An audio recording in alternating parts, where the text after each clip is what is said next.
किसी भी इंटरव्यू के पहले किस बातों के ऊपर ध्यान देना चाहिए, आपकी क्या प्रिपरेशन स्ट्रेटेजी होनी चाहिए। मान लो आपका इंटरव्यू कल है तो आप किस चीज़ों पे फोकस करना चाहिए। क्या वो थ्योरेटिकल कॉन्सेप्ट्स है, क्या वो प्रैक्टिकल क्वेश्चंस है, या फिर किन बातों के ऊपर ध्यान दे कि आपका कॉन्फिडेंस बढ़ जाए। ठीक है, तो बहुत सारे स्टूडेंट्स हैं, बहुत सारे जूनियर्स हैं, वो मेरे को मैसेज करके पूछते रहते हैं कि भैया कुछ ऐसा बता दो कि यार कल हमारा इंटरव्यू और हमको बहुत ज़्यादा कॉन्फिडेंट फील करेगा, तो ऐसा कोई चीज़ बता दो। ठीक है, तो वही अपन देखने वाले इस वीडियो में। चलते हैं वीडियो की तरफ।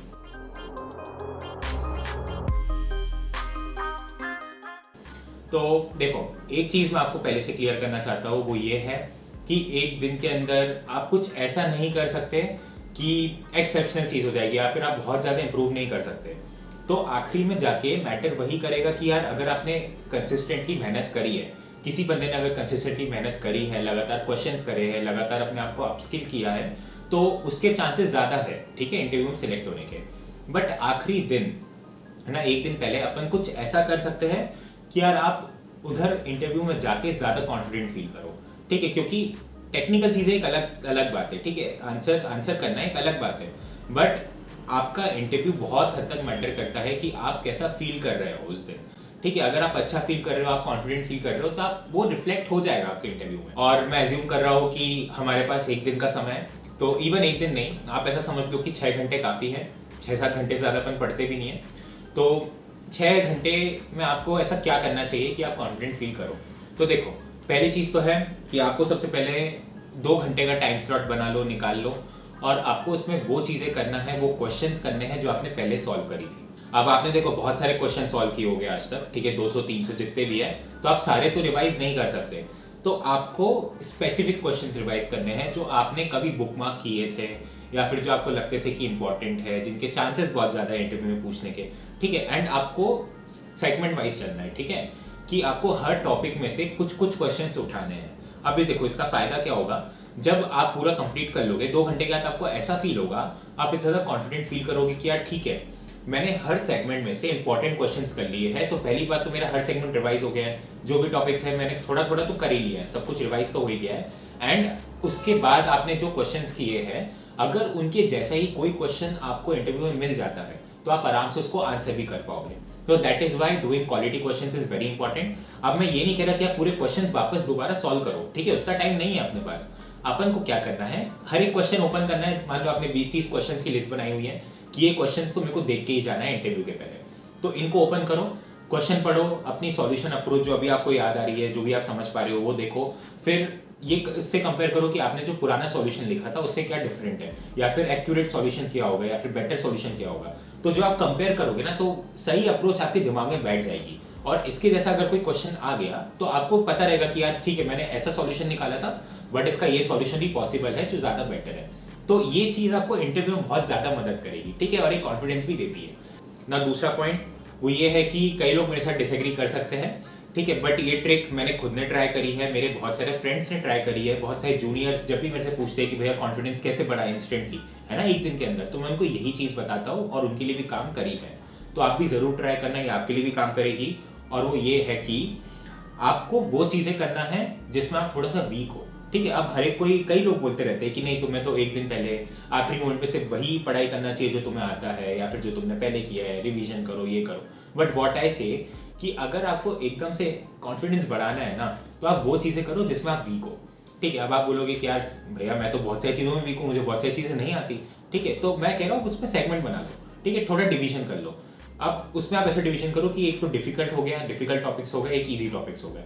अब डिफिकल्ट में भी वो टॉपिक्स ले लो कि जिनकी प्रोबेबिलिटी बहुत ज़्यादा है पूछने की और जिनकी प्रोबेबिलिटी बहुत कम है। ऐसा ही ईजी में भी 2 सेगमेंट बना दो, ठीक है। तो आपको किस चीज़ पे फोकस करना है, आपको लास्ट मोमेंट पे इस चीज़ पे फोकस करना है कि जो भी ईजी टॉपिक्स है एंड जो जिनकी प्रोबेबिलिटी बहुत ज़्यादा है पूछने की, आपको वो करना है, ठीक है। अब ये क्या करेगा, ये आपको स्ट्रेस भी नहीं देगा, एंड प्लस आप इजी टॉपिक्स को कवर भी कर रहे हो, तो आपका कॉन्फिडेंस बहुत ज़्यादा बढ़ेगा। आपको नहीं पता कि कितना ज़्यादा बढ़ सकता है, ठीक है, क्योंकि आप देखो कितनी भी मेहनत कर लो, कितना भी अच्छी पढ़ाई कर लो, आपको पता है कि आप कुछ टॉपिक्स में वीक हो, ठीक है, कुछ चीज़ें आपको नहीं आती। अगर आपको कुछ थ्योरेटिकल कॉन्सेप्ट क्लियर नहीं है तो आपको नहीं आता, या फिर अगर आप कुछ रिकॉल नहीं कर पा रहे, सॉर्टिंग टेक्निक्स है, आपको पता है कि बहुत आसान है, प्रोबेबिलिटी बहुत ज़्यादा है पूछने की, बट मुझे नहीं आती, तो उसको छोड़ना क्यों, उसको करो ना, ठीक है, तो आप इन चीज़ों पे जब टाइम स्पेंड करोगे तो ये आपका कॉन्फिडेंस इतना बूस्टअप कर सकता है जो आखिरी मोमेंट पे कोई चीज़ नहीं कर सकती, समझ रहे हो।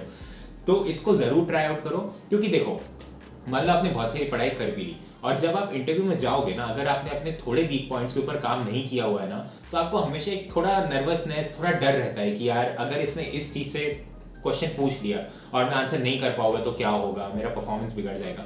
ये सब चीज़ें चलती है हमारे दिमाग में, बट ये काम करके, ठीक है, ये जो मैं आपको बता रहा हूँ, अगर आपने ये चीज़ कर ली तो इससे आपको थोड़ा कॉन्फिडेंस मिलेगा और वो कल इंटरव्यू में रिफ्लेक्ट होगा। भले ही आपसे उसी टॉपिक के ऊपर क्वेश्चन पूछा जाए या ना पूछा जाए, वो आपके इंटरव्यू में रिफ्लेक्ट हो जाएगा कि हाँ ये बंदा कॉन्फिडेंट है, ये थोड़ा पढ़ के आया है।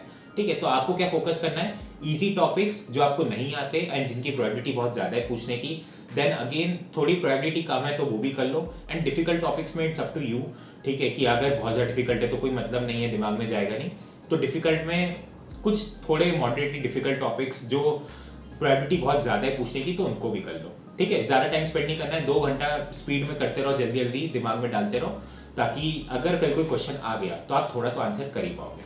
ठीक है, अब तीसरा पॉइंट है, इसको मैं बोलता हूँ रैपिड रिवीजन। ठीक है, तो RR समझ लो। तो रैपिड रिवीजन में आपको बहुत ज़्यादा सिंपल है, ठीक है, नाम से क्लियर हो रहा है कि आपको रैपिडली रिवाइज करना है। मेनली थ्योरेटिकल टॉपिक्स, क्योंकि कोडिंग वाले टॉपिक्स तो अपन पहले ही देख चुके हैं, तो मेनली थ्योरेटिकल टॉपिक्स जो एंड मोमेंट में अपन के दिमाग में नहीं जाते, ठीक है, अपन को याद नहीं रहते। ओप्स के कॉन्सेप्ट समझ लो, DBMS के कॉन्सेप्ट समझ लो, डेफिनेशंस देख लो, अपन को नहीं याद रहती है। ठीक है, तो आपको क्या करना है, जो भी इंपॉर्टेंट चीज़ है ना उसके टॉपिक्स के नाम लिख लो। ठीक है, सिर्फ हेडिंग्स, कि आपको पता है ओप्स में ये 8 डेफिनेशंस है, बहुत ज़्यादा प्रोबेबिलिटी पूछने की, इन डेफिनेशंस के नाम लिख लिए। अब क्या करना है, इनको जल्दी जल्दी रिवाइज कर लिया, एक बार रीड डाउन कर लिया, अपने दिमाग में बिठा लिया किसी तरीके से। अब आप रिवीजन कर रहे हो, 15 मिनट 20 मिनट हो गए, उसके बाद वापस से ये डेफिनेशंस देखी और इनको खुद डिफाइन करने की कोशिश करी। ये सोचो कि अगर आप इंटरव्यू में हो तो आप इसका आंसर कैसे करोगे। तो इस तरीके से आपको समझ में आ जाएगा, कुछ तो आप डिफाइन कर लोगे बट कुछ आप भूल चुके होगे, तो आपको जो आप भूल चुके हो ना, आपको उनको वापस से रिवाइज करना है। ठीक है, तो इस तरीके से रैपिड रिवीजन किया जाता है। ठीक है, कहीं पे भी स्ट्रक नहीं होना है आपको इस 2 घंटे के स्लॉट में, अब कहीं पे भी स्टक नहीं होना है, रुकना नहीं है। ठीक है, करते रहो, रिवीजन करते रहो, थ्योरेटिकल टॉपिक्स देखते रहो कि हाँ ये पढ़ लिया, इसका ही होता है, उसको लिख लिया थोड़ा सा, है ना, जो भी चीज़ नहीं आती उसको वापस से लिख लो ताकि आप बाद में रिफर कर पाओ, और इस तरीके से आप स्पीड में काम करोगे। And trust me, all this 3 things, आप तीनों चीज़ें करोगे ना जब, उसके बाद जो सिटिंग सेशन है उसके बाद जब आप उठोगे, you will be much more confident now, और ये कॉन्फिडेंस आपका इंटरव्यू में दिखाई देगा। ठीक है, तो यार ज़्यादा टेंशन भी लेने की ज़रूरत नहीं है, क्योंकि मैं अगेन कह रहा हूँ, आखिरी मोमेंट पे आप कुछ बहुत ज़्यादा बड़ी चीज़ नहीं कर सकते हो। ठीक है, but what we have to focus on is the psychological thing, कि इंटरव्यू में जो माइंडसेट होना चाहिए, जो कॉन्फिडेंस उधर दिखना चाहिए, वो अपन बिल्डअप कर रहे हैं इस एक्सरसाइज से। तो आपको बस ये काम करना है इंटरव्यू के पहले, ज़्यादा टेंशन लेने की कोई ज़रूरत नहीं है। एक बात समझ लो दोस्त, अगले दिन जो भी होगा, देखो वो आपकी डेस्टिनी है। ठीक है, जो भी होगा, अच्छा हुआ तो अच्छी बात है, नहीं हुआ तो ठीक है, आगे और भी ज़्यादा अपॉर्चुनिटीज़ आने वाली है, बहुत सारी चीज़ें। कई लोग फेल होते हैं, कई लोग को पता भी नहीं, कितने सारे इंटरव्यूज में फेल होते रहते हैं, but still they don't give up. ठीक है, और वही लोग आगे जाते हैं। तो that is what I am saying कि अगला रिजल्ट जो भी हो, ठीक है, इट डजंट मैटर। तो आपको प्रेशर लेने की ज़रूरत नहीं है, आपको बस अपनी तरफ से काम करते रहना है कि ठीक है दोस्त, मैं तो काम करता रहूँगा, रिजल्ट मेरे हाथ में नहीं है, रिजल्ट देखा जाएगा। ठीक है, बट आपको मेहनत करती रहनी है। और अगर आपको लगता है कि जो भी आपको डाउट्स है, you can comment that out in this video, and may be आपका कुछ ऐसा प्रॉब्लम है जो आप सॉल्व नहीं कर पा रहे हो, तो you can directly reach out to me on Instagram या लिंक्डइन। इंस्टाग्राम पर डायरेक्टली जाके मुझे मैसेज कर दो, I will definitely try to help you out. And that's all for this video guys, see you in the next video.